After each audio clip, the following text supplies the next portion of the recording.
రేపు రాష్ట్ర వ్యాప్తంగా చెప్పిన మాట ప్రకారం, ఇచ్చిన వాగ్దానం ప్రకారం రాష్ట్ర వ్యాప్తంగా లాంఛనంగా ప్రారంభోత్సవం చేస్తూ ఉన్నాం. రాష్ట్రంలో ఉన్నటువంటి అన్ని మండలాల్లో మండలానికి ఒక గ్రామాన్ని యూనిట్గా తీసుకొని ఆ గ్రామంలో పూర్తిగా శాచురేషన్ పద్ధతిలో ఈ 4 పథకాలని రేపు పూర్తి చేయబోతా ఉన్నాం.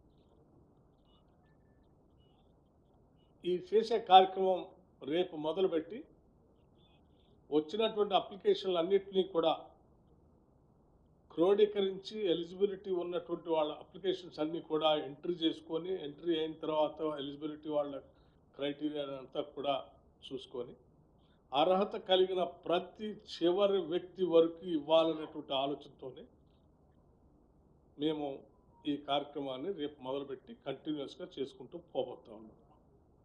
ఈ ప్రక్రియ మొత్తం మార్చి కల్లా పూర్తి చేయబోతా ఉన్నాం. ఈ ప్రక్రియ ఇందులో చాలామంది గ్రామ సభల్లో మా పేర్లు మిస్ అయినాయి, మా పేర్లు రాలేదు అని కొత్తగా అప్లికేషన్ పెట్టుకున్నటువంటి వాళ్ళ సంఖ్య లక్షల్లో ఉండటం వల్ల కొంత ఆ ప్రక్రియని సంపూర్ణంగా పూర్తి చేయడం కోసం మార్చి వరకు తీసుకుంటున్నాం. రాష్ట్ర ప్రజలందరికీ చెప్పేది ఏంటంటే ఈ ప్రక్రియలో ఏ ఒక్కళ్ళు కూడా మిగిలిపోరు.